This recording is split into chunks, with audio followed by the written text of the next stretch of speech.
Dando continuidade onde a gente parou, da resposta humoral, a gente vai falar mais especificamente quem são esses anticorpos. A gente falou do linfócito B, como ele é ativado, o linfócito B maduro, ele vai ser então ativado, ele reconhece o antígeno, seja ele fragmento do antígeno de proteína ou de lipídio, se for um fragmento proteico, né, ele vai precisar, né, da colaboração do linfócito T.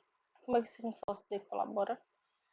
Ativando a partir da produção de algumas citocinas, IL-4, IL-5 e IL-2, por exemplo, vão ser produzidas e ativando esse linfócito B específico para aquele fragmento do micro-organismo, aquele antígeno, que então ele reconheceu e apresentou para o linfócito T, e por consequência o linfócito T ativou esse linfócito B. Tá? Então, quem são esses anticorpos? São glicoproteínas, ou seja, né, tem a parte proteica, a parte de carboidrato produzida e excretadas por plasmócitos derivados do linfócito B após a exposição a antígenos. Tá? Vão participar da imunidade humoral, né? Aquela imunidade engraçada. Mentira, piada ruim, né? E então produzir esses anticorpos. Vão apresentar uma enorme variedade antigênica, ou seja, para um micro-organismo, por exemplo, para uma Escherichia coli, eu posso ter um monte de anticorpo, que vai ser para diferentes pedaços dessa Escherichia coli, certo? Então ele vai ter isso que a gente chama de variedade antigênica, isso dentro de um único micro-organismo, e a variedade antigênica, porque a todo micro-organismo que eu tenho contato, eu posso estar produzindo um anticorpo, certo?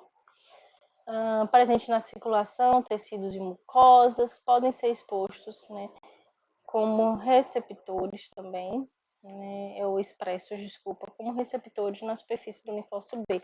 Lembra que eu falei lá na frente que eu posso ter na membrana do linfócito B ou IgM ou IgG que vão ajudar também no reconhecimento e vai fazer parte lá do complexo BCR para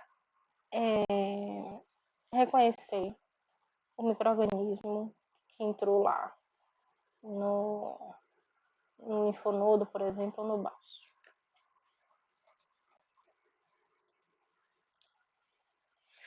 E qual a função desses anticorpos? Eles podem neutralizar os micro-organismos, ou seja, ele se ligou ao micro-organismo. Se ele se ligou a um fragmento importante daquele micro-organismo, ele então vai neutralizar, ou seja, ele vai bloquear que o micro-organismo faça mais qualquer coisa. Então, o micro-organismo ele não consegue mais infectar uma célula ou produzir sua toxina, fazer uma infecção ali extracelular ou intracelular, ou neutralizar produtos microbianos tóxicos, por exemplo, a toxina difitérica, né? A gente toma lá ADT, né, que é difteria e tétano. Na verdade, a vacina vai ser para as toxinas, porque elas causam grande prejuízo à saúde humana. Então, eu posso produzir anticorpo que se liga a essa toxina e ela não vai se ligar àquele fragmento, àquela região do meu corpo, àquela célula do meu corpo para fazer uma destruição naquela célula ou desequilibrar a homeostase daquela célula, tá? Destruir a homeostase da célula. Ou ativar o sistema complemento, lembra da ativação clássica, que inclusive eu já falei também nessa aula, que o anticorpo ele pode estar ativando o sistema complemento ou gerar opsonização de patógenos. Também falei na aula de imunidade inata sobre opsonização de patógenos, que é o quê? O patógeno está lá, o anticorpo se liga a esse patógeno, aí vem então, patógeno, anticorpo se ligou ao patógeno. E aí vem uma célula fagocítica e se liga a esse anticorpo e aí faz a fagocitose daquele micro-organismo. É isso que a gente chama de opsonização. Ou sinalização para destruição celular, né? Um anticorpo que se liga a uma célula infectada, pode acontecer. Ele é como se ele pintasse um alvo ali naquela célula. Ele pode estimular que aquela célula seja destruída. E também ativa mastócito, gerando resposta alérgica. Isso aí eu vou ter a produção do anticorpo chamado IgE.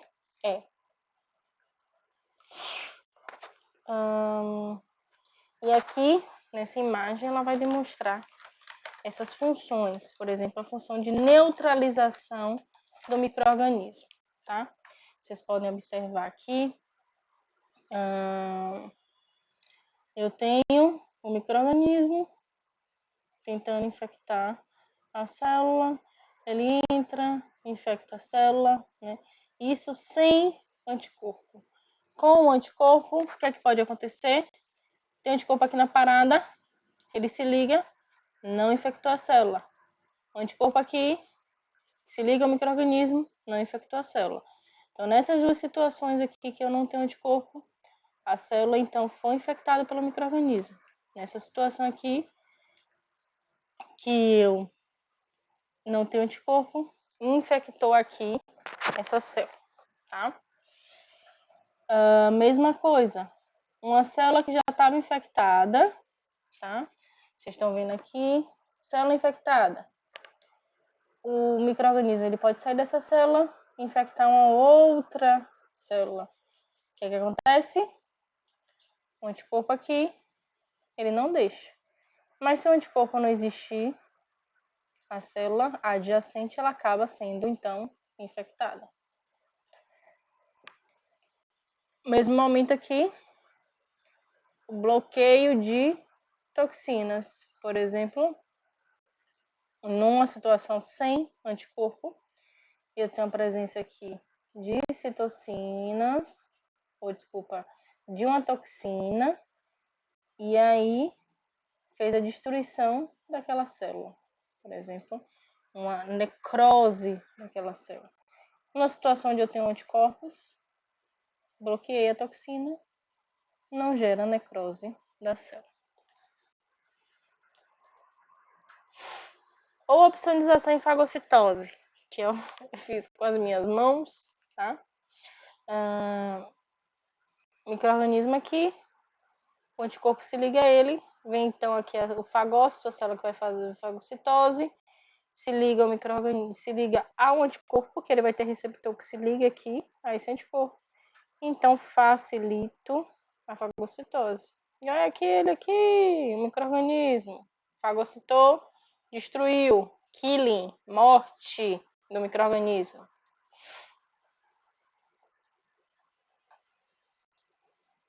Achei que o slide não ia passar. Ou ele pode ajudar na citotoxicidade celular, o que a gente chama de ADCC, certo? Eu tenho uma célula infectada e aí o anticorpo se liga a essa célula infectada. Como eu falei, pintou um alvo nessa célula infectada. Vem aqui uma célula que faz destruição, uma célula do sistema imunológico que pode fazer destruição, lembra?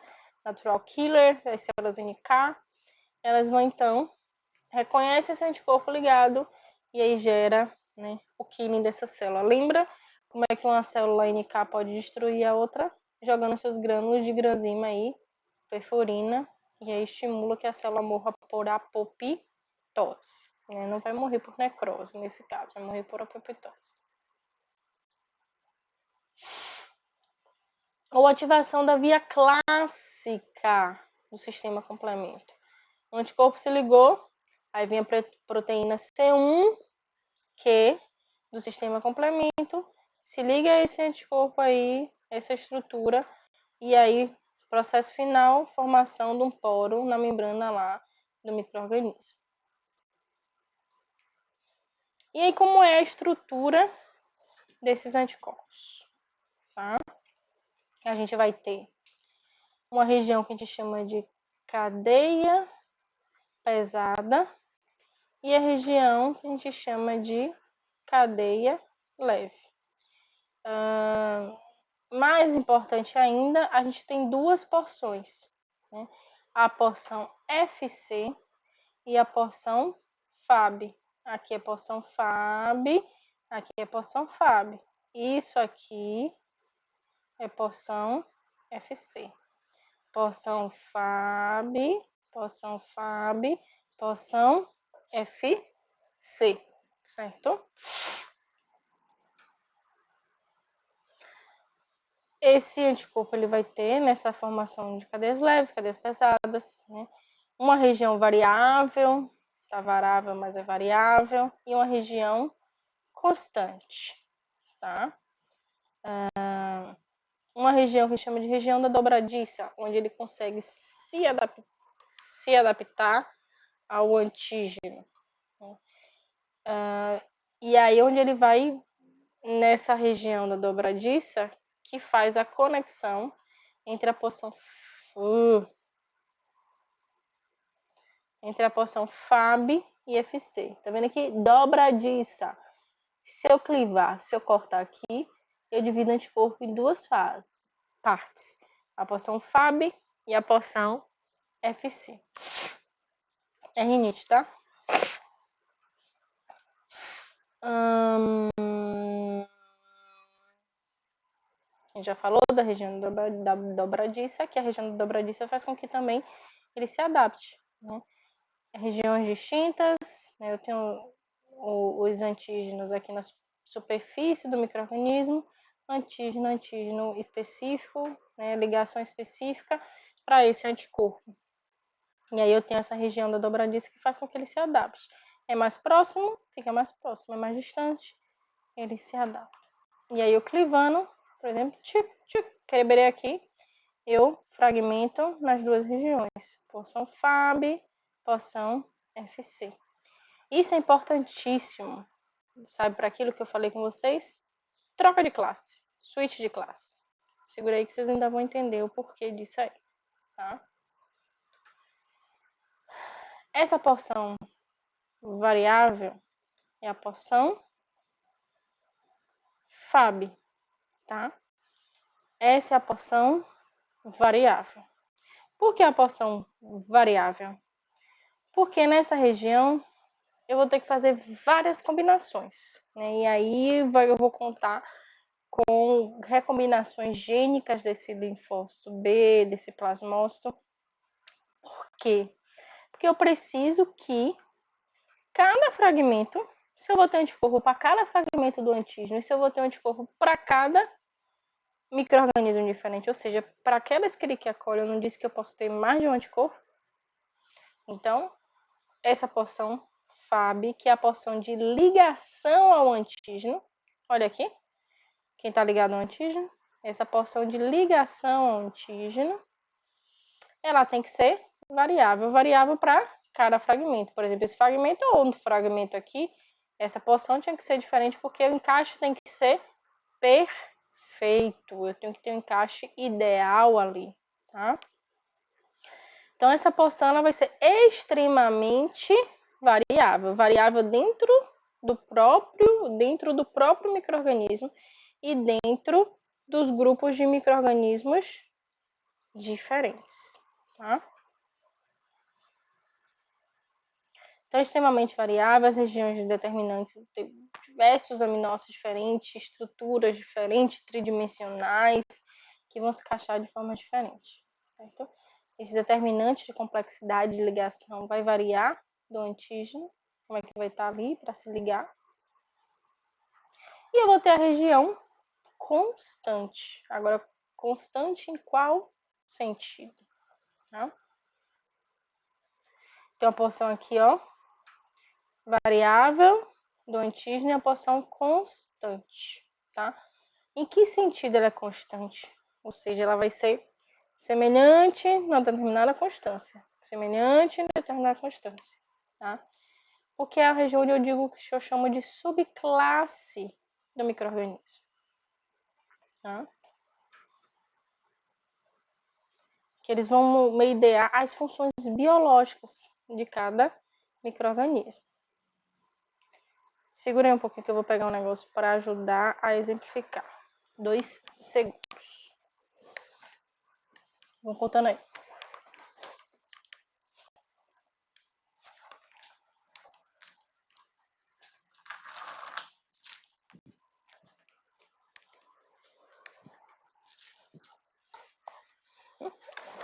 Voltei, tá? Lembra aí, região variável, região constante.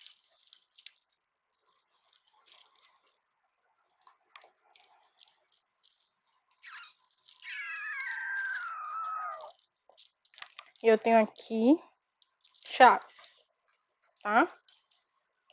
Vamos olhar que estão aqui as marcas da chave.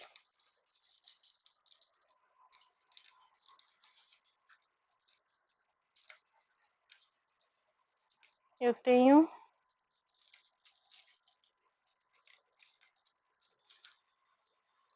por exemplo,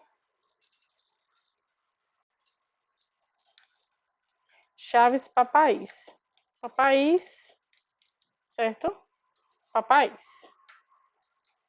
As duas chaves, tá? Vocês concordam comigo que as duas papais aqui, elas vão ter essa região iguais, mas essa região aqui, ela vai ser diferente. Por exemplo, se eu pego duas chaves de marcas iguais, a base da chave, ela vai ser igual. Porém, o encaixe nas fechaduras vão ser diferentes. Então, você concorda comigo aqui que isso aqui é variável para trocentas fechaduras e isso aqui é constante para as diversas marcas?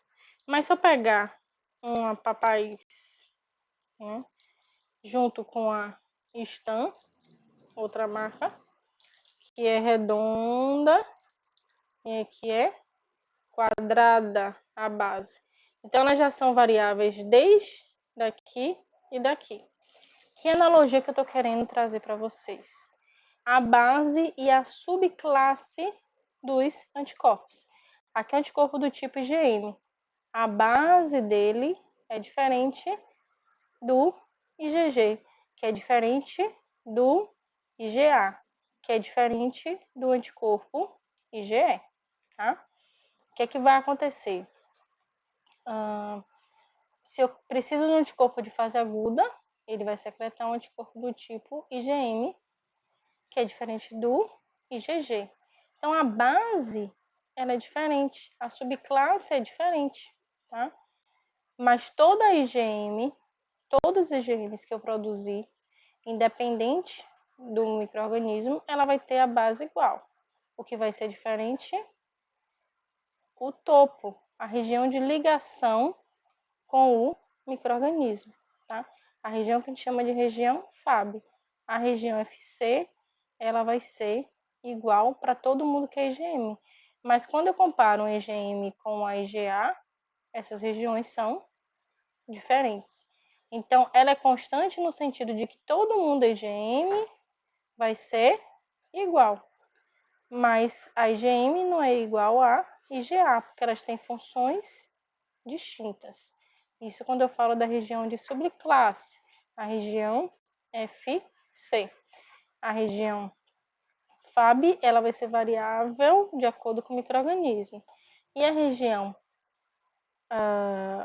FC, ela vai ser constante no sentido da subclasse. Quando eu comparo subclasses diferentes, elas vão ser diferentes. Mas quando eu estou falando do anticorpo da mesma subclasse, ele é então igual.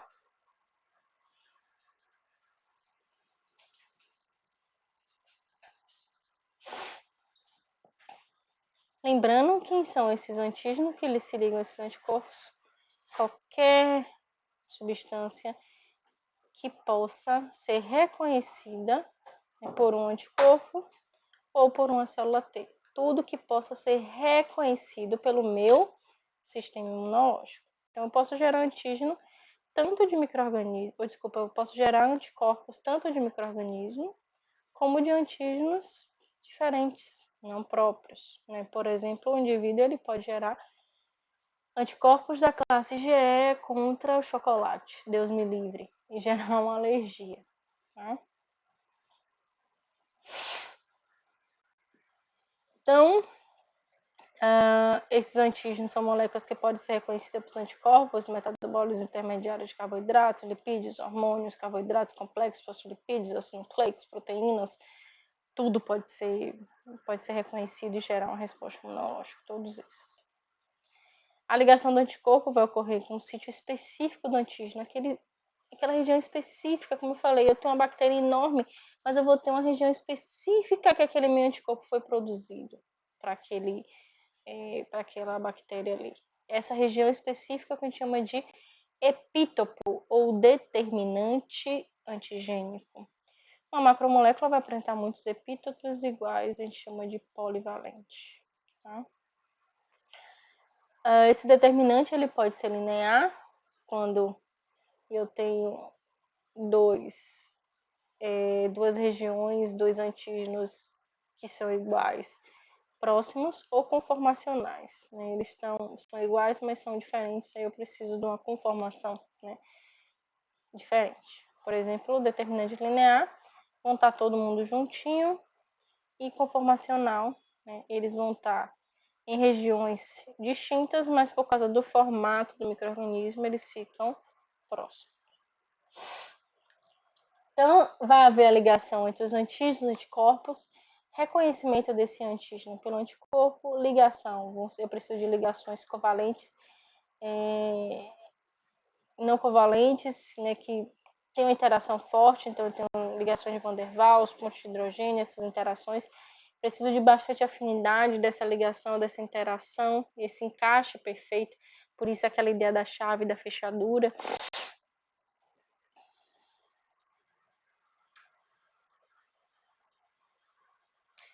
E posso ter alteração ou switch, né, de classe, mudança de classe. E aí é o que eu vou voltar um pouquinho para poder a gente discutir mais um pouquinho, antes de finalizar, tá?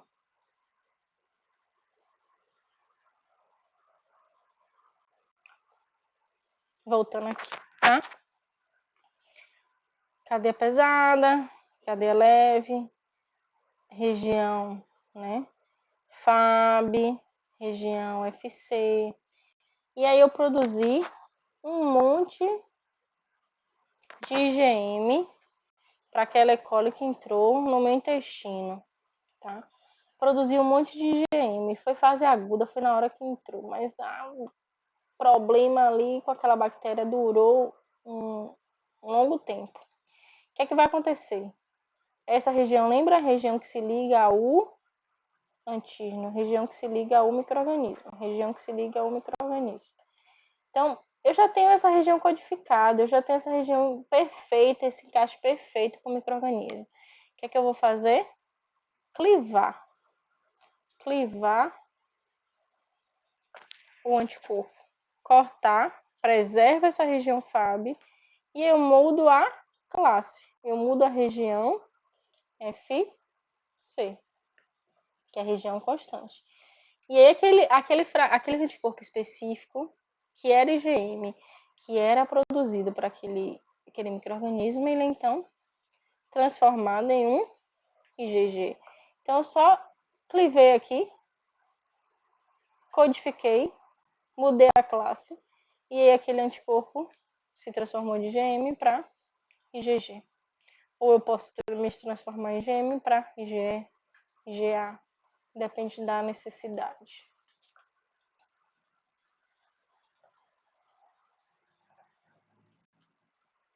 Certo? Espero que tenha ficado claro que esse switch de classe, que essa mudança de classe, por exemplo, né? Ele é IgM e aí IgG para bactérias e vírus, IgE para aumentos, IgA em secreções. Então eu me transformo num anticorpo mais especializado, mais específico, mais necessário para cada função. E aí a gente vai entender, por fim, a função dos anticorpos. Então a gente tem o anticorpo do tipo IgM, né, são os mais abundantes no soro, 70% ou 75% aproximadamente. Vão apresentar algumas subclasses, né, mas o importante é falar de IgG total. Todos podem neutralizar toxinas, né? Fazem opsonização, ou seja, pode mediar a fagocitose, vão ativar o sistema complemento, são os únicos a gerar imunidade transplacentária. Então, a mãe ela pode passar alguns IgGs para o feto, e são os anticorpos de fase crônica, de fase duradoura, que o indivíduo pode produzir para o resto da vida. Já o IgG, né, ele é pentamérico, né, ele tem 1, 2, 3, 4, 5, né, como se fosse 5 bracinhos, né? Podem neutralizar toxinas, são os primeiros a serem produzidos na fase aguda de uma infecção, então primeiro a ser produzido, importantíssimo, porque ele tem 5 sítios de ligação, então eu posso rapidamente, numa molécula, neutralizar bastante micro-organismo, se ligar a um monte de coisa, e pode também funcionar como receptor de linfócito B e ajudar na ativação, no reconhecimento de antígeno pelo linfócito B. O IgA também pode neutralizar toxina, bloqueia antígenos, né, de micro-organismos na superfície das mucosas, presente lá em mucosa. Então, aqui na região intestinal, é importantíssimo para se ligar a esses micro-organismos que, por porta de entrada, seja mucosa respiratória, mucosa intestinal.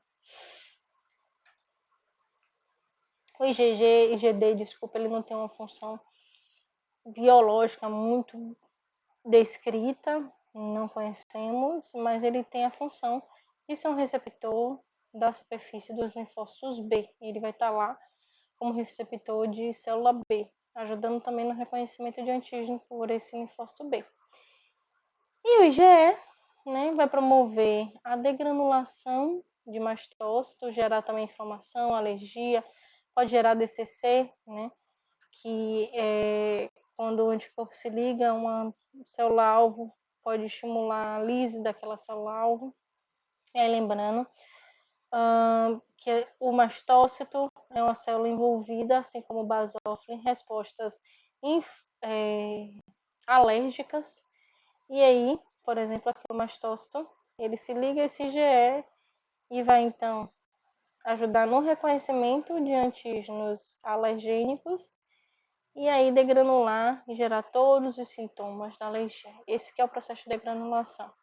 O plasmócito jogando seus grânulos aí para fora, presente, né, e podendo gerar todos os sintomas de alergia. Então é importantíssimo, por exemplo, uma resposta normal, tem baixa produção de anticorpos, né, uma resposta primária, e aí depois que eu gero memória, tem uma alta produção, bloqueio rápido de toxinas, de micro-organismo. Então, numa vacinação com toxoide, por exemplo, a DT, vai então gerar uma imunidade baixinha, né, inicial, mas gera memória, e aí se você tiver contato com a toxina difitérica ou tetânica, né, que eu tenho as duas na DT, e vou produzir rapidamente, gerar imunidade, bloquear essas toxinas. Certo? E aí a gente vai entrar numa parte onde a gente fala, né, dessa tecnologia envolvida com a produção de anticorpos. Então, eu estou falando no sistema fisiológico, no indivíduo, né, que está reagindo a uma infecção, tá? Reagindo a um contato com um determinado micro-organismo ou contato com a vacina, tá? Então, o indivíduo ele pode gerar anticorpos, né, monoclonais ou policlonais. Ou eu posso produzir esses anticorpos monoclonais e policlonais no laboratório, tá? Monoclonal. Clone, lembra o que é vocês? Lembra que eu falei uma célula, um linfócito, ele pode, né, reconhecer um antígeno, e aí a partir daí ele vai gerar vários clones dele. Gerou vários clones dele, daquela única célula, aquela célula original, gerou vários clones, células iguaizinhas a ele, com a mesma com o mesmo antígeno que foi apresentado, com a mesma informação, ele então vai produzir aqueles anticorpos, né? Então, aqueles anticorpos do único clone, a gente chama de anticorpos monoclonais, produzido a partir de uma linhagem celular resultante da fusão de uma única célula B imortalizada, certo? Então, como é que a gente pode produzir no laboratório os anticorpos monoclonais? Pega um animal experimental e faça um desafio com antígeno. Pega aquele antígeno e desafio. E aí, isolo desses animais, por exemplo, do baço deles, aqueles anticorpos, aqueles linfócitos B. Isolei aquele linfócito B do baço.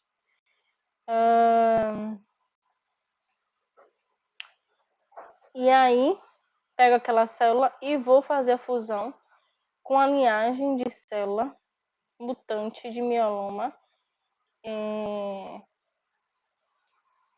que vai, então, a vida toda tá produzindo um monte de anticorpo. Então, essa célula de mieloma tem uma doença chamada mieloma múltiplo, né, que é um câncer de linfócito B, onde o indivíduo, né, a célula cancerígena, ela fica a vida toda imortalizada, produzindo aqueles anticorpos. Então, eu faço a fusão dessas duas células, misturo essas células fundidas e não fundidas, né? E aí eu gero o que a gente chama de hibridoma. Esse hibridoma que sobrevive, eu vou estar, então, cultivando no laboratório. E aí eu vou pegar no líquido daquela cultura, no meio de cultura que eu coloquei, aqueles anticorpos. E aí vou separar por imunocromatografia aqueles anticorpos monoclonais. Lembra? Separa um único clone do linfócito B, faço a fusão com essas células imortalizadas, formo um hibridoma. Esse hibridoma eu cultivo em laboratório e então, né, eu vou lá separando os anticorpos produzidos por esse único clone imortalizado de linfócito B. O único clone imortalizado de linfócito B, eu vou ter só anticorpos específicos daquele clone, que são os anticorpos monoclonais. E onde é que eu aplico esses anticorpos monoclonais? Por exemplo, no próprio diagnóstico. Eu posso produzir um monoclonal que se liga somente ao CD4. Lembra o que é CD4? Cluster of Differentiation 4, que é o que vai se ligar, né, a proteína 4 lá, né, que tem lá no linfócito TCD4. E aí eu posso lá, por exemplo, numa citometria de fluxo, identificar uma célula específica. Então, no imunodiagnóstico, na identificação tumoral, diagnóstico ou terapias monoclonais, né? Indivíduos com artrite reumatoide, eu posso fazer um monoclonal que se liga a algumas células do sistema imunológico e melhora a resposta autoimune, por exemplo. Eu posso produzir um monoclonal, né, que vai estar, então, se ligando a um micro-organismo, né? Inclusive um estudante, né, me mandou uma pesquisa sobre o coronavírus, por exemplo, que eles estavam tentando produzir um monoclonal, né, que se liga a um fragmento específico do vírus e bloqueia a infecção. Ou seja, o que vai fazer? Esse anticorpo monoclonal vai se ligar a um fragmento do vírus, neutralizar o vírus e não deixar que ele gere a infecção. Se realmente isso vai acontecer, se vai para frente, eu acho que é fantástico. E aí agora vocês já sabem, né, como é que esse monoclonal foi produzido. E os policlonais, né, como o nome diz, policlonais. Eles vão ser produzidos por vários clones, ou seja, originam de diferentes linfócitos B, o que significa que reagem a vários epítopos, ou seja, eu vou ter antígenos anticorpos que vão se ligar a várias regiões diferentes, né? Então, eu produzi um policlonal. E aí, de clones diferentes. Então, por exemplo, eu tenho 3 clones diferentes do linfócito B. Um que reconhece uma proteína, outro reconhece outra proteína, outro reconhece outra proteína. E aí, quando eu junto tudo, não tenho um anticorpo purificado, um que vai se ligar somente a uma proteína. Eu vou ter vários que se ligam a proteínas diferentes.